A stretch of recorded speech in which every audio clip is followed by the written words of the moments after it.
find which incidental teaching strategy that you saw the most of, that you liked that the teacher was doing, and go stand by it. And then we'll talk about it, why you chose that one, and what you saw the teacher doing.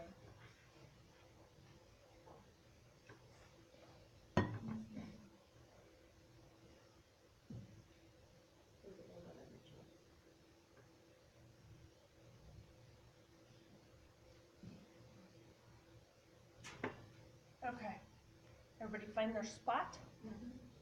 All right. Okay, so we'll just go around and tell your strategy and what you saw the teacher doing and why you like that strategy. So we'll just start with you, Emily. It's hard to hear, but I think in one point the little girl, the helper peer, tried to hand her a puzzle piece, and the teacher kind of took it back and made her hold it so that the other girl would ask, which seemed to be visible and got unreachable, so she kind of grabbed it away and she didn't get it immediately. Right. So it's just kind of a, I guess, a visible reminder to use your stuff. Yeah. Okay, great. Thank you. Okay, Audrey and Candace, what did you choose? What strategy? I think I saw piece by piece, where the teacher say, let's find a fish, and then she pointed to the shape of the fish, and then ask the peer help, and peer gave it her, and she gave it for him. Okay. And Candace? With that, just the positive acknowledgement after each time. Was provided and given. Yep. Okay, great. Thank you. Michelle?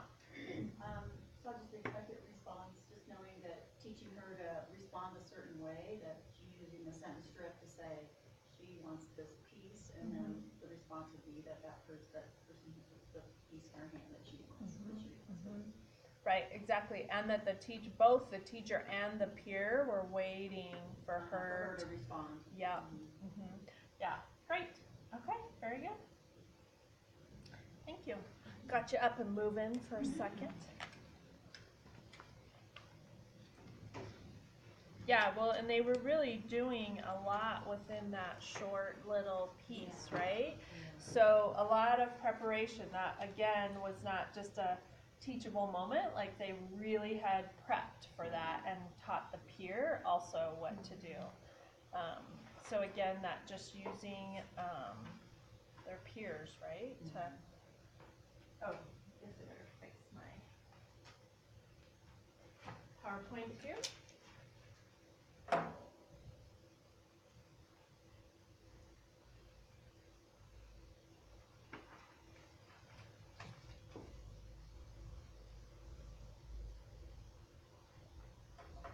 So next we're going to talk about time delay and incidental teaching.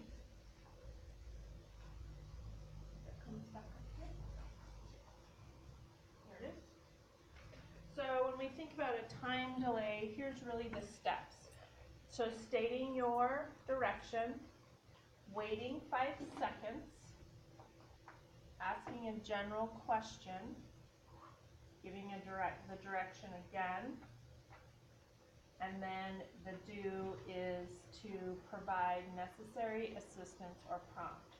So state, wait, ask, say, do. We talk about that for incidental teaching. Can anybody think of a time or an example when you might use this?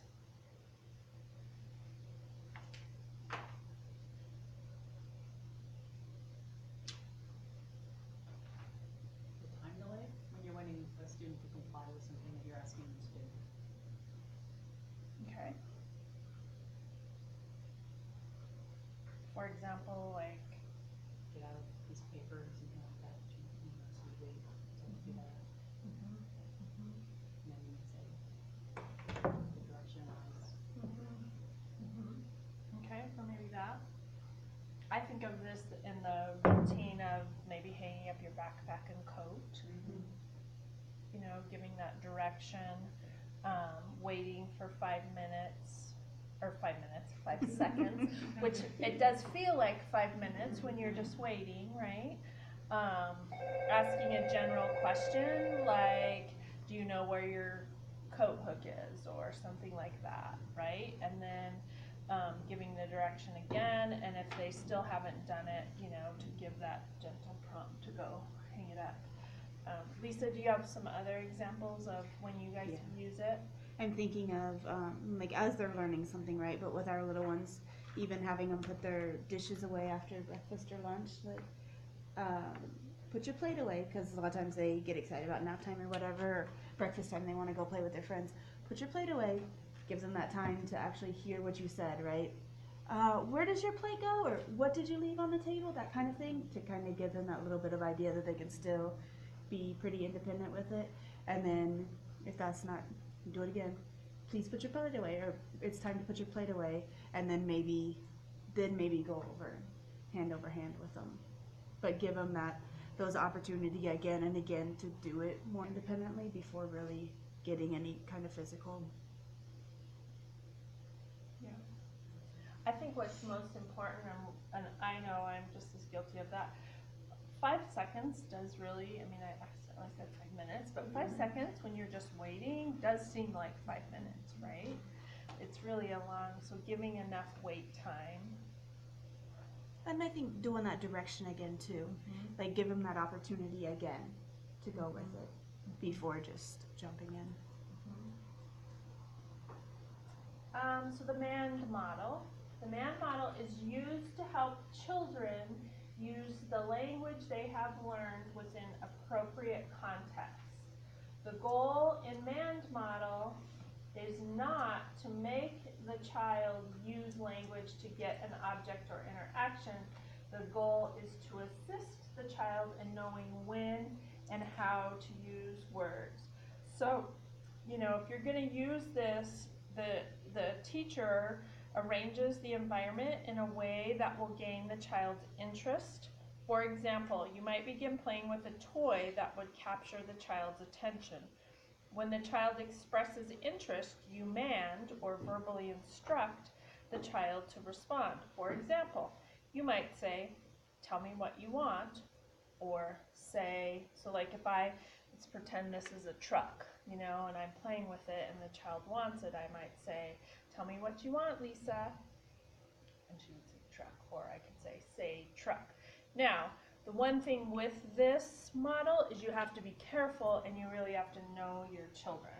So the student with autism who's echolalic, you know, they're just going to repeat what truck. Yeah, they're going to say truck, or tell me what you want.